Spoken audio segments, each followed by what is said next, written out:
नमस्ते दोस्तों, मैं मोनिका आप सभी का GRFH पर स्वागत करती हूँ। आई होप आप सभी बहुत अच्छे होंगे और अपने जीवन में बहुत अच्छा कर रहे होंगे। जैसा कि आप सबको पता है, हमारी UGC net commerce previous year question paper की सीरीज चली हुई है, जिसकी आज क्लास 7th है, जिसमें हम सर्व कर रहे हैं UGC नेट कॉमर्स पेपर 2 को।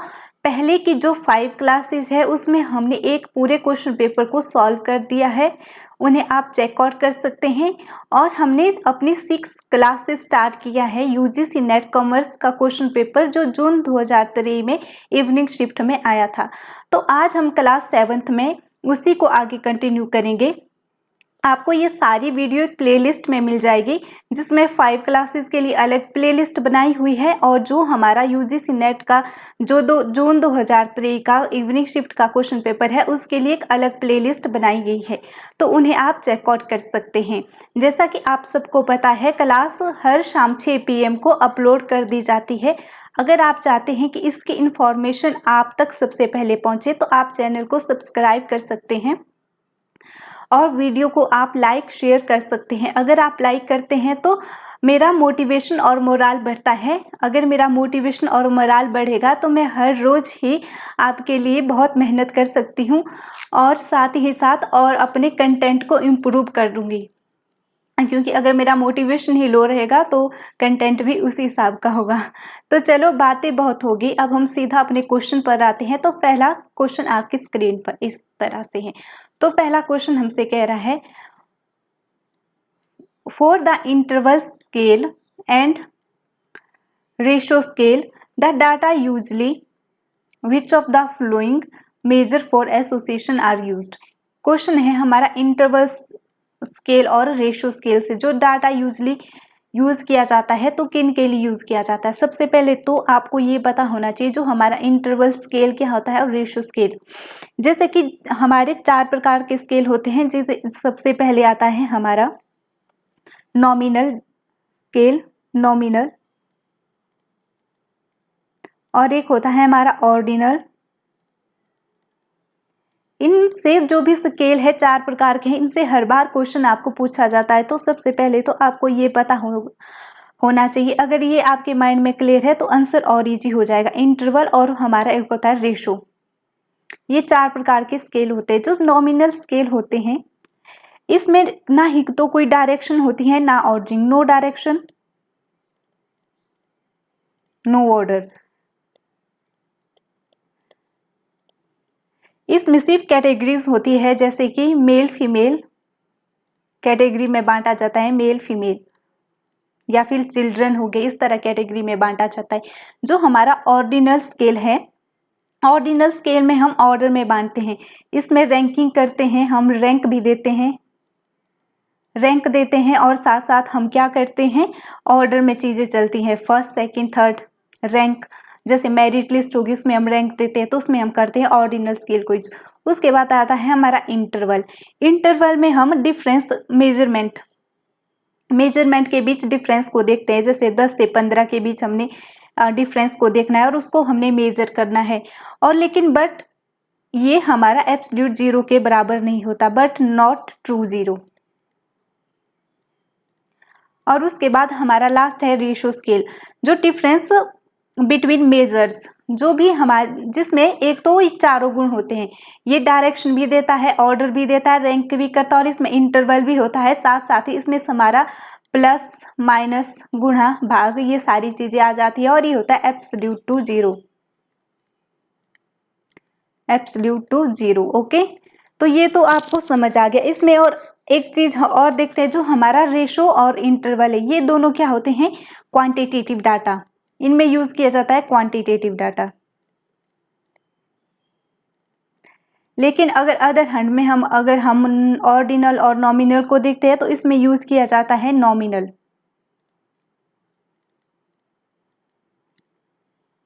ये आपको समझ आ गया। अब हम बात करते हैं जो कैंडल, सबसे पहले ऑप्शन की तरफ जाते हैं तो कैंडल, इसको कैंडल्स और कोरिलेशन भी कहते हैं। और सेकंड ऑप्शन है हमारा कोरिलेशन रेशो, थर्ड है हमारा स्पेयरमैन रेशो, इसको स्पेयरमैन कोरिलेशन भी कहते हैं। और उसके बाद आता है प्रोडक्ट मोमेंट कोरिलेशन। जो हमारा कैंडल कैंडाल जो रैंक है ये क्या बताता है, ये स्टैटिकली मेजर बताता है। ऑर्डिनल, ये ऑर्डिनल रिलेशन की बात करता है, ऑर्डिनल रिलेशन बिटवीन। अगर मैं इसको इरेज कर दूं, और ये आपने अगर नोट कर लिया होगा, आप जब भी मेरी क्लास में आते हैं तो सबसे पहले ये रखिए कि आपके पास कॉपी पेन होना चाहिए, राइट। मैं दूसरी स्लाइड में भी बता सकती हूँ, चलो दूसरी स्लाइड में बता देती हूँ, पर इससे पहले इसका आंसर क्या होगा, इसका आंसर होगा correlation ratio, partial and product movement. तो इसका आएगा हमारा ऑप्शन सी। अब ये कैसे होगा इसको भी समझ लेते हैं। आपने रेशो को समझ लिया, अब इसको जब मैं एक्सप्लेन करूंगी आपको आंसर इसका अपने आप पता लग जाएगा। तो सबसे पहले हम पढ़ रहे हैं जो हमारा कैंडाल कोरिलेशन है। तो ये बात करता है हमारे एक ऑर्डिनल एसोसिएशन की बात करता है। अगर ये ऑर्डिनल एसोसिएशन बिटवीन जितने भी मेजर क्वांटिटी होती है, ये ऑर्डिनल एसोसिएशन की बात करता है। ऑर्डिनल एसोसिएशन बिटवीन जितनी भी हमारी मेजर क्वांटिटी होती है। तो यहाँ पर हमने क्या किया था दूसरी स्लाइड पे, अगर आप जानेंगे तो ऑर्डिनल की बात की जाती है, ऑर्डर। तो ये ऑर्डर की बात करता है। तो ये भी हमारा कहीं ना कहीं, ना ही ये इंटरवल रेशो से कनेक्ट है, ना ही इसका रेशो से, इसलिए हमारा आंसर एकदम रॉन्ग आ जाता है। अब हमारा कोरिलेशन रेशो, जो कोरिलेशन रेशो है ये मेजर करता है फंक्शनल डिपेंडेंस ऑफ, यही फंक्शनल डिपेंडेंस को देखता है between two variable, dependence between two variable, for example x और वाई के बीच, ये फंक्शनल डिपेंडेंस को देखता है। और इसे दो भागों में बांटा जाता है, दो भागों में नहीं कि इसको मेजर किया जाता है टू वैल्यूज में, जैसे कि 0 और 1। अगर कोई भी डिपेंडेंस नहीं है, no functional dependence, no functional dependence, तो हमारा 0 के अंतर्गत तब आएगा, नो फंक्शनल डिपेंडेंस होगी। और एक तब होगा अगर दोनों फंक्शनली एक दूसरे के साथ डिपेंडेंट है। यहाँ पर हम क्या देख रहे हैं, डिपेंडेंस की बात कर रहे हैं। तो ये हमारा इन दोनों से, इंटरवल से भी संबंधित है और रेशो से भी, इसलिए करेक्ट आंसर हो जाएगा। और उसके पार्शियल कोरिलेशन क्या होता है, जैसे कि इसको मैं थ्योरेटिकली बताती हूँ। पार्शियल कोरिलेशन में हमारे पास हम ले तो जाते हैं 3 वेरिएबल को, लेकिन हम रिलेशन देखते हैं ओनली 2 वेरिएबल के बीच। 2 वेरिएबल के बीच हम रिलेशन को यहाँ पर एनालाइज करते हैं, और साथ ही साथ जो इस थर्ड वेरिएबल की इन्फ्लुएंस पड़ेगी इन दो को, इसको एलिमिनेट करते हैं। आई होप आपको ये समझ आ गया होगा कि इसमें क्या किया जाता है, जो इन्फ्लुएंस होती है इस थर्ड वेरिएबल की उसको एलिमिनेट किया जाता है। ओके, मतलब कि हमने हमेशा पढ़ा है कि पार्शियल कोरिलेशन जिसमें 3 चरों को लिया जाता है, लेकिन हम उसमें केवल 2 ही वेरिएबल, 2 ही चरों के बीच रिलेशन को देखते हैं, और जो थर्ड की इन्फ्लुएंस पड़ती है इन दोनों पर, इन 2 वेरिएबल पर, उसको एलिमिनेट कर देते हैं। इसको मैं यहाँ पर इरेज कर देती हूँ, उसके बाद आपको स्पेयरमैन का आगे बताती हूँ। आई होप आपने नोट डाउन कर लिया होगा।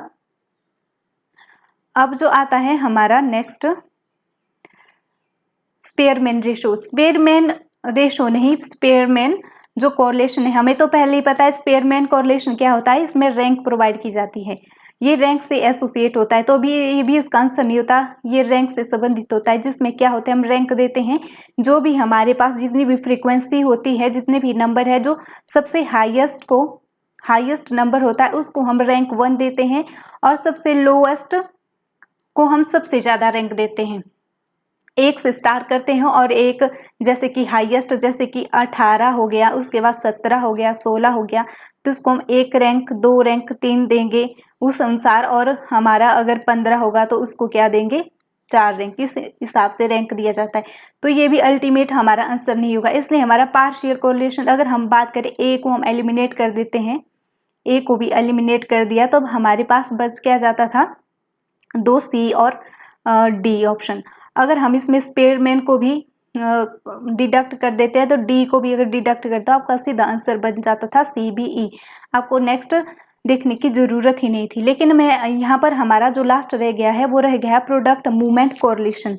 जो प्रोडक्ट मूवमेंट कोरिलेशन है ये लीनियर रिलेशनशिप बताता है 2 वेरिएबल के बीच, linear relation. Between two variable. और साथ ही साथ इस रिलेशन को मेजर किया जाता है इंटरवल और रेशो स्केल के द्वारा। इसमें ओनली 2 ही वेरिएबल को लिया जाता है जो नॉर्मली डिस्ट्रीब्यूट होते हैं। ओनली 2 वेरिएबल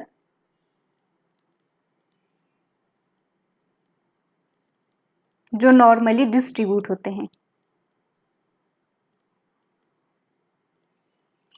तो आप जब भी कोई क्वेश्चन स्टार्ट करते हो सॉल्व करना है तो उसके रूट से पहुंचना है। जैसे हमने पहले इंटरवल यहाँ पर पढ़ा, हमने इंटरवल और रेशो उन सारे स्केलों को हमने पढ़ा।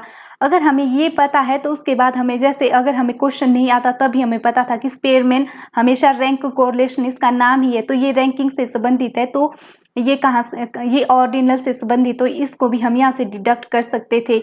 अगर हमने इसका भी पता होता हमें कि ऑर्डिनल एसोसिएशन के बाद, तो इनको भी अगर हमने ए और डी को हटा दिया, ए को हटा दिया डी को, तो हमारा आंसर अल्टीमेटली आ जाना था। ओके, अब हम जाते हैं अपने नेक्स्ट क्वेश्चन की तरफ। ये तो चलो आंसर आ गया। यहाँ पर लिखने की दिक्कत हुई थी मुझे, कल से मैं एक एक्स्ट्रा स्लाइड ऐड करूंगी जिसमें अगर लिखने को होगा तो उसमें लिख दूंगी ताकि आपको आंसर पहले ना दिखे। पहले आप खुद कोशिश करिए आंसर को ढूंढने की कि आप किस तरह से आंसर दे पाते हैं। ओके, और उसके बाद हमारा क्वेश्चन है, ये है कमेटी से। अगर आपने पहले वाली क्लासेस देखी है, अगर इसमें से आपने एक भी कमेटी नहीं पढ़ी है लेकिन आपने पहले वाली क्लासेस पढ़ी है, उसमें से एक क्वेश्चन आया है सेम, अगर आपने वो भी पढ़ा है तो आप इसका आंसर एकदम दे सकते हैं। जैसे बात करते हैं, सबसे पहले लिस्ट में है कमेटी, ये बोलती है कि बेसल कमेटी, और सेकंड है रघुराम राजन कमेटी, थर्ड है वघुल कमेटी और उर्जित पटेल कमेटी। तो पहले कहते हैं ऑप्शन एक है इंडियाज मनी मार्केट से संबंधित कौन है, और सेकंड बात करिए reform from financial sector, supervision of bank और एग्जामिनेशन ऑफ मॉनेटरी फ्रेमवर्क। तो इसका आंसर देने की कोशिश कीजिए। इसका आंसर, अब हमें ज़्यादा भी कुछ नहीं पता, हमने ये पढ़ा है बेसल कमेटी, हमने कब पढ़ी है, 2 दिन, या फिर हमने 3rd या 4th क्लास में इससे क्वेश्चन आया था, हमारी बेसल कमेटी थे। तो ये रिफॉर्म कहाँ से, हमें पता है कि बेसल कमेटी बनाई गई थी बैंक के सुपरविजन करने के लिए, इसके लिए हम 100% श्योर हैं। अब हमें पता है कि ए का 3 होगा ही होगा। अब हमारे पास है कि ए का थर्ड हमारे पास 2 जगह है, ए का यहाँ पर भी थर्ड है, ए का यहाँ पर भी थर्ड है। अभी भी चलो आगे बढ़ते हैं, आगे भी हम कमेटी को देख लेते हैं। उसके बाद आ जाते हैं हमारी committee Raghurajan committee. Raghurajan committee किससे संबंधित है, तो अगर आपको पता होना चाहिए कि जो रघुराजन कमेटी है वो 2007 में बनी थी, वो बनी थी फाइनेंशियल रिफॉर्म की। रघुराजन कमेटी बनी है आपकी 2007 में, और ये बनी थी आपकी फाइनेंशियल सेक्टर में रिफॉर्म करने के लिए। तो 2 का आंसर 2 है। यहाँ पर हमें लग गया कि पहले का 3 है लेकिन बी का आंसर 2 है, तो इसका राइट आंसर क्या हो जाएगा 2। आगे वाली 2 कमेटी का अगर हमें आंसर पता भी नहीं है तो भी हम एग्जामिनेशन में करेक्ट आंसर लेकर आएंगे। अब हम नेक्स्ट थर्ड है हमारी वघुल कमेटी, ये आई थी आपकी 1987 में, यहाँ पर लिख देती हूँ 1987 में। तो ये थी हमारी मनी मार्केट से संबंधित। अब इसका ऑप्शन क्या हो जाएगा, ऑप्शन 1। यहाँ पर शायद कुछ आंसर में आंसर गलत है, ये नेटा वालों ने ड्रॉप कर लिया था वैसे भी ये क्वेश्चन। हाँ, तो मैंने सोचा था मैं आपको तभी बताऊंगी जब हम साथ साथ इसको सॉल्व करेंगे। तो यहाँ पर सी का 1 होगा, ये नेटा के द्वारा ड्रॉप किया गया था क्योंकि इसका आंसर गलत बताया था आंसर की में, साथ साथ में इसके ऑप्शन ही पहले गलत है। हमें पता है कि सी का आंसर 1 और सी का 1 यहाँ पर एक जगह भी नहीं है, लेकिन हमें पता है कि हमने इसको डिटेल में पढ़ा है, हमने इसका आंसर खुद निकाला है। तो इसका आंसर है वघुल कमेटी 1987 में आई है, और उसका जो आंसर है वो है इंडिया फर्स्ट। तो अब हमारी बच जाती है लास्ट उर्जित पटेल कमेटी। जो उर्जित पटेल कमेटी ये बनाई गई थी revising and strengthening the monetary policy framework, monetary policy framework को रिवाइज करने के लिए और उसको स्ट्रेंथ करने के लिए। तो हमारा डी का डी हो जाता है, इसलिए इसका ऑप्शन क्या बन जाएगा, ऑप्शन आप इसी तरह नोट कीजिए क्योंकि इसमें तो ऑप्शन हमारा एक भी सही नहीं है। तो फर्स्ट का 3 हो जाएगा, यहाँ पर सिर्फ आप करेक्शन कर लो कि सी का 1 है, तो इसका डायरेक्ट आंसर बन जाएगा ऑप्शन 2। अब आ जाते हैं हम अपने नेक्स्ट क्वेश्चन की तरफ। नेक्स्ट क्वेश्चन आपका है बिजनेस मैनेजमेंट से, जो कि पूछा गया है मैट्रिक्स स्ट्रक्चर के ऊपर। क्वेश्चन कहता है कि matrix structure is the realisation of two dimensional structure which emanates directly from two dimension of authority from which of two is the matrix structure is created। तो इसका अगर ऑप्शन देखें तो फर्स्ट बोलता है फंक्शनल एंड डिविजनल, और second है हमारा functional and project, functional and line and division and line. इसमें क्या कहता है कि इसमें क्या किया जाता है, टू अथॉरिटी की बात की गई है। जैसे हमें पता है कि मैट्रिक्स ऑर्गेनाइजेशन में जो स्ट्रक्चर बनता है वो होता है जिसमें एक इंडिविजुअल को या फिर एक एम्प्लॉय को रिपोर्ट करना पड़ता है टू अथॉरिटी के साथ। तो इसमें बताएगी वो टू अथॉरिटी कौन कौन है, कौन कौन स्ट्रक्चर की वो अथॉरिटी। तो इसका राइट आंसर है हमारा ऑप्शन सी। वो कैसे, सबसे पहले जो फंक्शनल ऑर्गेनाइजेशन है उसमें हर फंक्शन के अनुसार ऑर्गेनाइजेशन को बांटा जाता है। जैसे कि कोई हो गया हमारा फाइनेंस से संबंधित, एक फंक्शन हो गया फाइनेंस से संबंधित, दूसरा फंक्शन हो जाता है हमारा ह्यूमन रिसोर्स से संबंधित, HR से संबंधित, तीसरा हमारा हो जाता है फाइनेंस हो गया मार्केटिंग से संबंधित। तो ये सारी क्या है हमारी, इस तरह से ऑर्गेनाइजेशन को बांटा जाता है, मार्केटिंग के अनुसार से, फाइनेंस के अनुसार से। तो इस तरह जब एक ऑर्गेनाइजेशन को बांटा जाता है तो उसे कहते हैं हम फंक्शनल स्ट्रक्चर। और जो अब हम मैट्रिक्स ऑर्गेनाइजेशन इसमें बनाते हैं, जैसे ये थर्ड हो गए, और यहाँ पर क्या है, यहाँ पर आता है हमारा प्रोजेक्ट। जैसे हमें पता है कि स्पेसिफिक काम के लिए बनाए जाते हैं, स्पेसिफिक रीजन से बनाए जाते हैं और स्पेसिफिक टाइम के लिए ही एक प्रोजेक्ट होता है। प्रोजेक्शन मैंने लिख दिया, मुझे प्रोजेक्ट मैनेजर यहाँ लिखना था, प्रोजेक्ट मैनेजर।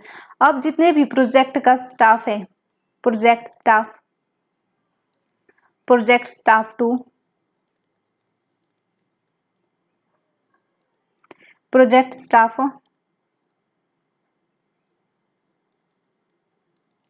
3। तो इन दोनों को इन प्रोजेक्ट स्टाफ को दोनों को रिपोर्ट करना है। एक तो उन्हें जो फंक्शनल स्ट्रक्चर के अंतर्गत जो मार्केटिंग या फिर इन फाइनेंस हो गया, HR, इनको भी रिपोर्ट देना पड़ेगा, साथ साथ ही प्रोजेक्ट मैनेजर को भी रिपोर्ट देना पड़ेगा। इसलिए इसका करेक्ट आंसर क्या है, फंक्शनल एंड प्रोजेक्ट। अब हम यहाँ पर डिविजनल स्ट्रक्चर को भी समझ लेते हैं। हमने फंक्शन देख लिया, प्रोजेक्ट भी हमें पता है कि एक लिमिटेड टाइम के लिए बनाया जाता है जब तक हमारा कोई स्पेसिफिक पर्पस पूरा नहीं हो जाता। अब हम कहते हैं डिवीजन। ये डिवीजन प्रोडक्ट की एक्टिविटी के अनुसार बनाया जाता है, जब एक ऑर्गेनाइजेशन को एक्टिविटी के अनुसार बांटा जाता है।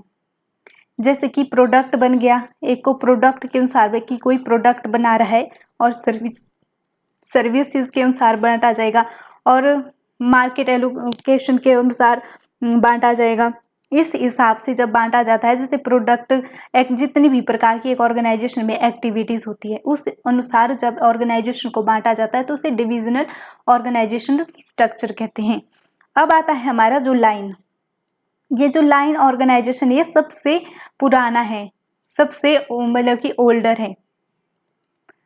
सबसे ओल्डर ऑर्गेनाइजेशन का एक स्ट्रक्चर है। इसमें क्या होता है, ये एक पूरी तरह हम बोलते हैं कि एक लीनियर ऑर्गेनाइजेशन है, जिसमें अथॉरिटी ऊपर से नीचे की तरफ चलती है और हर एक सबऑर्डिनेट रिस्पॉन्सिबल होता है अपने सुपीरियर के लिए। Subordinate responsible superior, okay. तो सबसे पुराना और एक चेन में चलता हुआ एकदम फॉर्मल और वर्टिकल ये होता है, ओके। इसमें एक ही आपका मैनेजर होगा, मतलब कि जो भी होगा लाइन में ऊपर वही सारे काम करेगा, वो डिसीजन भी मेक करेगा और आगे भी देखेगा। आई होप ये आपको समझ आ गया होगा। सिंपल क्वेश्चन है। जो नेक्स्ट है हमारा क्वेश्चन नंबर 14 सॉरी, ये है Frederick W. Taylor is acknowledge as the father of scientific management, what is his major contribution to management. जैसा हमें पता है कि साइंटिफिक मैनेजमेंट के पिता है हमारे FW टेलर।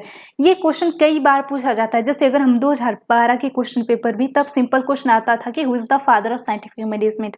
आज भी इससे सिंपल ही क्वेश्चन पूछे जा रहे हैं, तो हो सकता है इस बार भी पूछे जाए, क्योंकि एग्जाम जून का ही है। जून मतलब कि जो प्रीवियस एग्जाम है उससे एक एग्जाम पहले मैक्सिमम देखा गया है।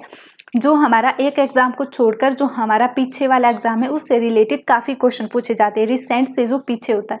इसलिए तो बिल्कुल इजी, इसका आंसर तो आप इजीली दे सकते हैं। जैसे हमें पता है कि सबसे पहले थ्योरी ऑफ ब्यूरोक्रेसी, क्या ये साइंटिफिक मैनेजमेंट से संबंधित है? नहीं, इसको दिया गया है मैक्स वेबर के द्वारा। और ये क्या बोलता है? ये बोलता है कि एक ऑर्गेनाइजेशन एक पूरी तरह इम्पर्सनल ऑर्गेनाइजेशन है। ये पूरा फॉर्मल, एकदम फॉर्मल है और इसमें इमोशन की कोई भी जगह नहीं है। ये क्या बोलता है? एक तरह के इंसान को, जैसे कि इसने मशीन कहा है, जैसे हम मानते हैं कि जो साइंटिफिक मैनेजमेंट में जो व्यक्ति वो मशीन है, लेकिन ये पूरी तरह एकदम फॉर्मल है और जो रिलेशन है पूरी तरह इम्पर्सनल होते हैं ऑर्गेनाइजेशन में। ये कहता है मैक्स वेबर, ये कहता है। और सेकंड है identify characteristics of company he consider excellent, क्योंकि कंपनी की जितनी भी कैरेक्टरिस्टिक्स हैं उनको कंसीडर करना, उसको उन्होंने एक्सीलेंट माना नहीं। जितना भी FW टेलर ने साइंटिफिक मैनेजमेंट में कहा है वो लेबर से संबंधित कहा है, कंपनी से संबंधित नहीं कहा है। तो ये ऑप्शन बी भी हमारा इनकरेक्ट हो जाएगा। ऑप्शन 3 पर पहुंचते, application of psychologically to industry and management.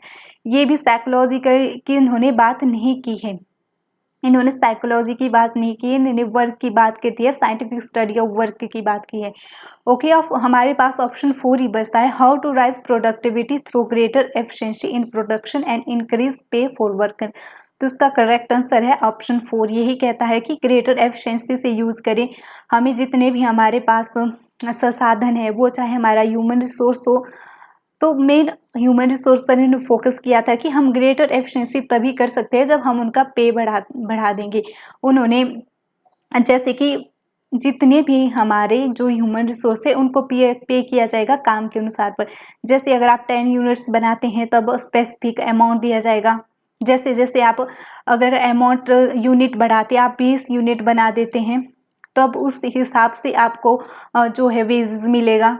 इस हिसाब से उन्होंने बोला है कि आपको दिया जाएगा, ना कि सिर्फ ये आवर कि आप 8 घंटे काम करो आपको फिक्स अमाउंट मिलेगा 2000 या फिर 208 घंटे का आपको, जैसे दिहाड़ी नहीं होती कि आप काम करो नरेगा, जैसे कि हमारा मनरेगा है, मैं थोड़ा मनरेगा है, उसके अनुसार जैसे कि 200 300 आज के दिहाड़ी हो गई है, आपको सिर्फ 8 या 9 घंटे काम करना है।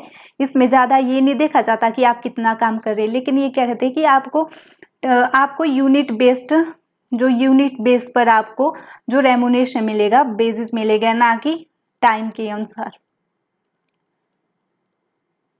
टाइम के अनुसार। ओके, इसमें क्या क्या FW टेलर क्या कहता है कि एक स्टैंडर्ड सेट किया जाएगा, एक स्टैंडर्ड, जैसे कि 1 आवर में आपने 10 यूनिट बनानी है, अगर आपने पूरी कर ली तो आपको 20 रुपये मिलेंगे।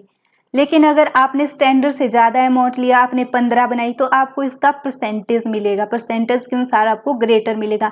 15 तो आपको मिलेगी, लेकिन जो इसका जैसे हो सकता है इसका 10% और मिलेगा। तो ये इस तरह से इंक्रीमेंट की बात करता है FW टेलर। चलो इसका आंसर देख लेते हैं 4। ये आंसर इजी था। अब आप इस क्वेश्चन को थोड़ा ध्यान से पढ़ लीजिए, 1 मिनट में आपको देती हूँ, पहले इसको थोड़ा ध्यान से पढ़ लीजिए।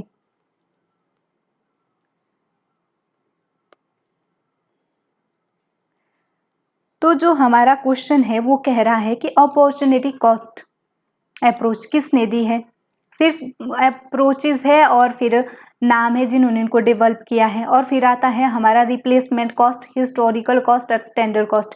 इनके मीनिंग तो शायद हर एक स्टूडेंट को पता ही होंगे, लेकिन प्रॉब्लम आ सकती है कि इनके जो डेवलपमेंट सजेस्टेड किए हुए हैं कि इन्हें किस व्यक्ति ने डेवलप किया है, यहाँ पर थोड़ी प्रॉब्लम आ सकती है। जैसे कि यहाँ पर हमें सबसे इजी लग रहा है कि इसका आंसर क्या हो सकता है। हमें ये पता है जो स्टैंडर्ड कॉस्ट अप्रोच है, स्टैंडर्ड कॉस्ट क्या होता है कि एक निश्चित स्टैंडर्ड आपके पास दिया हुआ कि इस प्रोडक्ट की कॉस्ट इतनी आनी चाहिए। जैसा कि एक यूनिट की कॉस्ट 12 रुपये आनी चाहिए, ये स्टैंडर्ड दिया हुआ है। अब हमें इस स्टैंडर्ड को फॉलो करना है, राइट। ये होगी हमारी स्टैंडर्ड कॉस्ट, जिसके द्वारा हम क्या चाहते हैं कि हमारी जितनी भी एक्सपेंसिव वो कम हो, हम कॉस्ट कटिंग करना चाहते हैं। स्टैंडर्ड से 12 से 13 रुपये हमारा नहीं जाना चाहिए। अगर हमारा चला गया, जैसे कि हमने क्या रखा था 12 था, हमने एक यूनिट का बनाने का खर्चा, लेकिन कॉस्ट पड़ जाती है 13, तब इन दोनों के बीच में जो अंतर उसको हम वेरियांस कहते हैं। अब हम इस वेरियांस को ओवरकम करने के लिए डिफरेंट प्रकार की टेक्निक्स यूज करते हैं। अगर हम 11 तो ये वेल एंड गुड, ये हमारे ऑर्गेनाइजेशन के लिए अच्छा है, तो फिर हम इसे आगे कंटिन्यू करेंगे। तो इसका राइट आंसर ये डी है, डेविड वॉस्टन ने। तो हमने देख लिया कि फोर्थ का आंसर एक है, तो फोर्थ का आंसर हमारे पास एक ही जगह है। अगर आपको ये पता था, आपको अब एग्जामिनेशन में आप इसके बाद 100% श्योर हो कि स्टैंडर्ड कॉस्ट अप्रोच दी है डेविड वॉस्टन ने। आपने देख लिया कि डी का 1 एक ही जगह है, आपको और अन्य ऑप्शन देखने की जरूरत ही नहीं है। यहाँ तो आप पढ़ रहे हैं, आपको समझना पड़ेगा, लेकिन एग्जामिनेशन में हमें अगर पूरा पता है तो हमें सिर्फ आंसर 4 करना है, आगे बढ़ना है, क्योंकि हमने टाइम को भी तो बचाना है, राइट। तो अब हम पढ़ लेते हैं रिप्लेसमेंट कॉस्ट अप्रोच। तो ये अब हमें लग गया पता। तो ये बोलता है अपॉर्चुनिटी कॉस्ट अप्रोच, इसके अनुसार दी है किसने, हैकमैन एंड जोन्स ने। अपॉर्चुनिटी कॉस्ट क्या होती है, एक बेस्ट अल्टरनेटिव को छोड़ने की कॉस्ट। जैसे मेरे पास अल्टरनेटिव ए है, बी, दो ऑप्शन है मेरे पास, या तो मैं इस पर इन्वेस्ट करूं या मैं ऑप्शन बी पर इन्वेस्ट करूं। अब मैंने ऑप्शन ए को सिलेक्ट किया, तो बी को छोड़ने में जो कॉस्ट मुझे बियर करनी पड़ रही है उसे कहते हैं अपॉर्चुनिटी कॉस्ट। तो उसे दिया हिकमैन एंड जॉन्स ने। और जो हमारा रिप्लेसमेंट कॉस्ट अप्रोच दी है हमारी रेनिन लिकर्ड एंड इरिक जे फ्लेमहॉर्स ने दी हुई है। रिप्लेसमेंट कॉस्ट क्या कहती है, रिप्लेसमेंट कॉस्ट कैसे, अगर आपने कोई मशीनरी ली थी, यहीं पर बताती हूँ, मशीनरी ली थी 5 साल पहले 5,000 में, 5,000 में आपने एक मशीनरी ली थी, और अब आप उसको क्या करना चाहते हो, बेचना चाहते हो। लेकिन बेचने में उसको बेचना नहीं चाहते, अगर आपने कोई मशीनरी ली थी 5,000 में 5 साल पहले, अब वो क्या मशीन एकदम पूरी तरह खराब हो गई, अब आप उसको रिप्लेस करके नई ला रहे हो, तो नई पड़ रही है आपको 10,000 में, सेम मशीनरी। तो जो ये 5,000 है बीच का, इसको कहते हैं रिप्लेसमेंट कॉस्ट। या फिर अगर मान लो कि जो मैंने अब हम मुझे 7,000 की मिल रही है वो मशीनरी, वही मशीनरी, तो रिप्लेसमेंट कॉस्ट क्या हो जाएगी 2,000, तो ये होगी आपकी रिप्लेसमेंट कॉस्ट। अब है हमारा हिस्टोरिकल कॉस्ट सी, तो सी का ऑप्शन है 3, ये ब्रूमर फ्लेमहॉर्स एंड प्ले ने दी है। तो हिस्टोरिकल कॉस्ट क्या कहते हैं कि हर वैल्यू को जो जिस टाइम हमने कोई वस्तु खरीदी है उसकी हिस्टोरिकल कॉस्ट क्या थी, ओके, उसी के अनुसार हम आगे उसको राइट ऑफ करेंगे। अब आती है हमारा, तो इसका आंसर हो गया डी। अब पहुंचते हैं हम अपने नेक्स्ट क्वेश्चन पर। नेक्स्ट क्वेश्चन है क्वेश्चन नंबर 60। ये बोलती है arrange the following legislation in primary and secondary market in ascending order of it enactment. ये कहता है कि नीचे जितने भी लेजिस्लेशन दिए गए हैं प्राइमरी और स्टॉकिंग मार्केट की, उनको आपको असेंडिंग ऑर्डर में लिखना है। सेट मतलब घटते क्रम में, असेंडिंग मतलब बढ़ते क्रम में, हाँ ऐसा ही होगा हिंदी में, इसका मतलब बढ़ते क्रम में, कि पहले हमें उस लेजिस्लेशन को लेना है जिसे हम सबसे पहले करना, और धीरे धीरे धीरे लास्ट तक जिनको हमें फॉलो करना है, राइट। तो इसका जो पहला ऑप्शन कोई देख लेते हैं, म्यूचुअल फंड रेगुलेशन को ध्यान सबसे पहले, या फिर credit rating agency legislation primary to secondary तक हमें जाना है, ओके। असेंडिंग से हमें डिसेंडिंग तक जाना है, धीरे धीरे बढ़ते क्रम में हमें जाना है। सबसे पहले जो यूज किया जाएगा उससे जो सबसे अंतिम में किया जाएगा। और थर्ड है क्रेडिट रेटिंग रेगुलेशन, फोर्थ है सेबी इंटरमीडिएटर्स रेगुलेशन, और है स्वेट इक्विटी रेगुलेशन। तो सबसे पहले हम जब जाएंगे तो हम जाएंगे अपने ए ऑप्शन के साथ, सबसे पहले हम म्यूचुअल फंड रेगुलेशन को समझेंगे, राइट। उसके बाद हम पहुंचेंगे क्रेडिट रेटिंग एजेंसी रेगुलेशन तक, और उसके बाद हम स्वेट इक्विटी रेगुलेशन को देखेंगे, और उसके बाद हम जाएंगे सेबी इंटरमीडिएटरी रेगुलेशन तक, और लास्ट में हम करेंगे क्रेडिट रेटिंग रेगुलेशन। तो हमारा आंसर क्या हो जाएगा, ऑप्शन 4, ओके। अब हम आ जाते हैं क्वेश्चन अपने 17 पर। ये कहते हैं कि सम बोतल of soft drink were supplied by X to Y, कि सॉफ्ट ड्रिंक की कुछ बोतल है वो सप्लाई की गई एक्स के द्वारा वाई को, लेकिन Y got injured due to bursting of one of bottle, Y claim damage from X due to. तो बॉटल के बस्टिंग होने से जो वाई है वो इंजर्ड हो जाता है, वाई जो है क्लेम करना चाहता है डैमेज।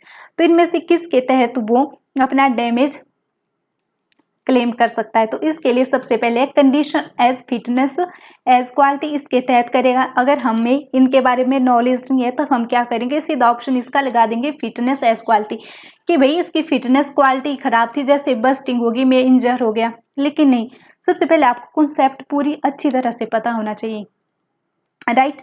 जो हमारा फिटनेस एंड क्वालिटी, हम पहले ऑप्शन को पढ़ते हैं। Option C conditioner of wholesomeness, या फिर कंडीशन एज टू मर्चेंटेबिलिटी, या फिर condition in a scale by description. तो इसका करेक्ट आंसर होगा हमारा ऑप्शन 3, कंडीशन एज टू मर्चेंटेबिलिटी।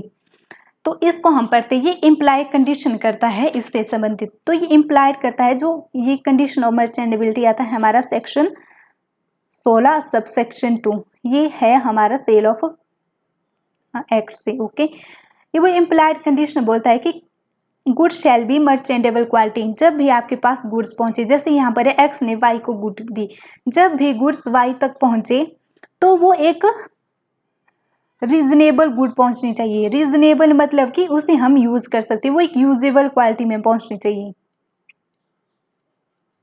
ताकि उसको यूज कर सके। एबल टू कंप्लीट, वो उस फंक्शन को कंप्लीट कर सके जिसके लिए उसको लिया गया है।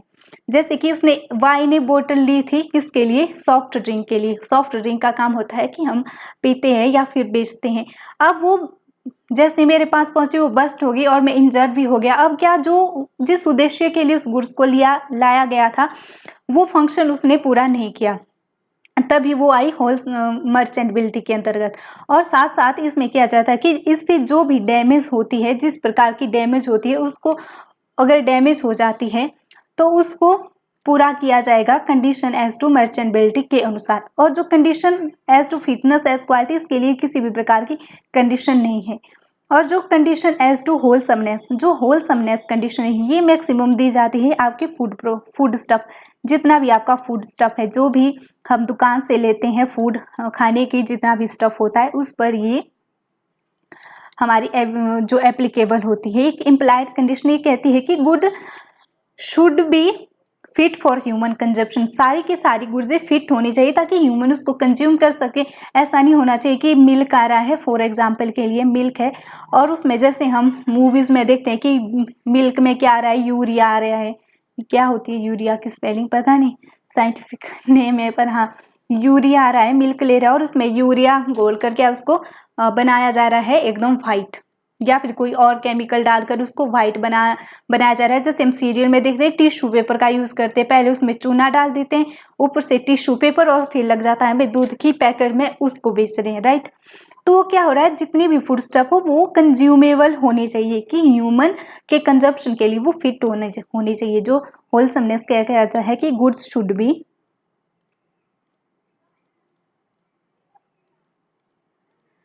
B fit for human consumption.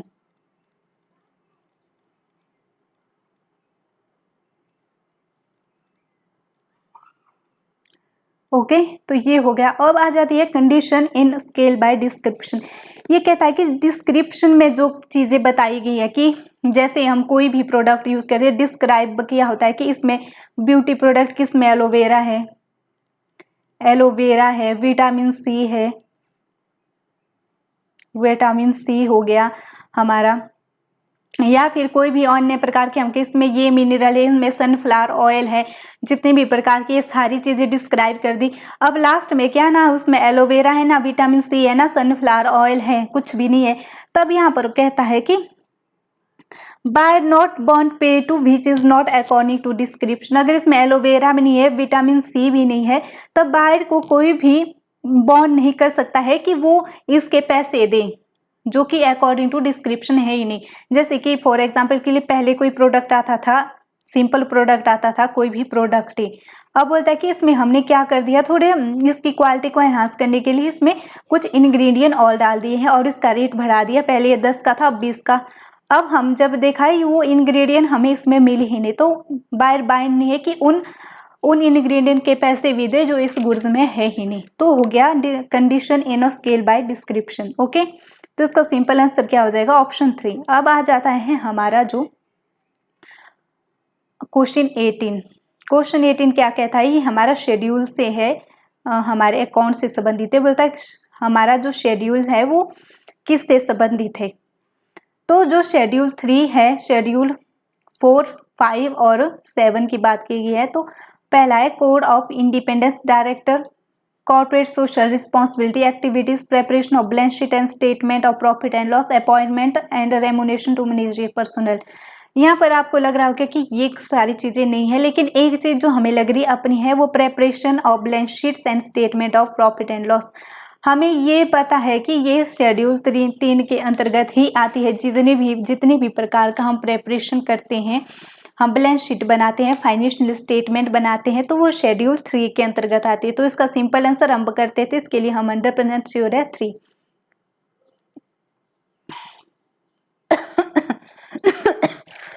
यहाँ पर भी आपको आंसर पहले दिख गया। ये पता नहीं मैंने किस तरह से प्रिंट किया, आगे पीछे मैंने चेक तो किया था पर मिस्टेक रहेगी। कल मैं और इम्प्रूवमेंट करूंगी, कल मैं 2 बार चेक करके रखूंगी।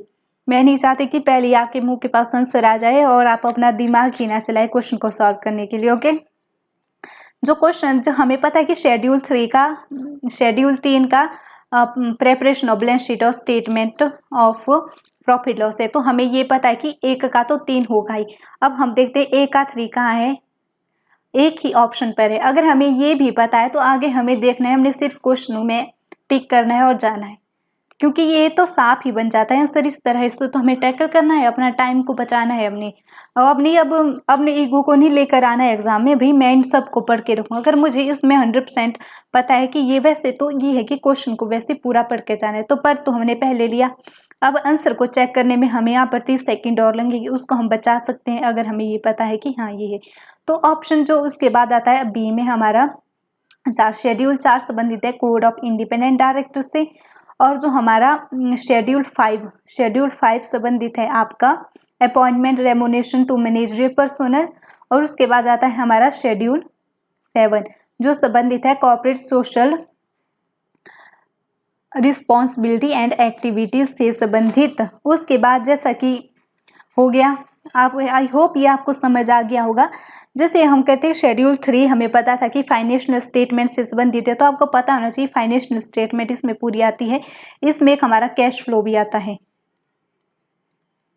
फाइनेंशियल स्टेटमेंट 3 होती है, जैसे एक बैलेंस शीट, एक प्रॉफिट एंड लॉस और एक है statement cash flow statement. Okay, और इसके बाद आप एक शेड्यूल में और आपको बोनस में बता दीजिए शेड्यूल जो हमारा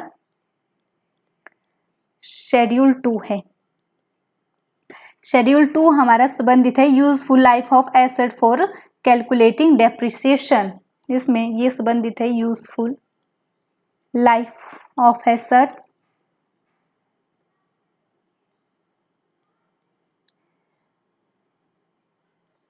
आपको मेरी हैंडराइटिंग थोड़ी ऐसी लग रही, कैसा लिखती, पर मुझे इस पर थोड़ा लिखना अभी नहीं आता।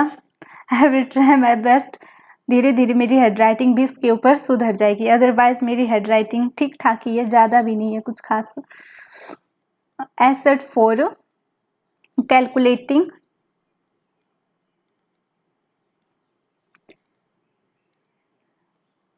डेप्रिसिएशन। ओके, तो ये आपको एक बोनस टिप और है। अब हम पहुंचते हैं अपने क्वेश्चन नेक्स्ट पर। क्वेश्चन नेक्स्ट बात करता है हमसे, ये है 80 Kearney foreign policy globalisation index जो कि 2007 में है। Is a comprehensive framework to measure, ये एक कम्प्रीहेंसिव फ्रेमवर्क है जो मेजर करता है ग्लोबलाइजेशन को।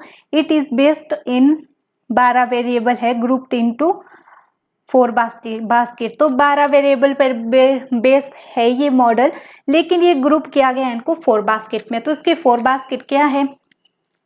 इसके 4 basket option 1 economic integration, political integration, knowledge integration या फिर सोशल इंटीग्रेशन।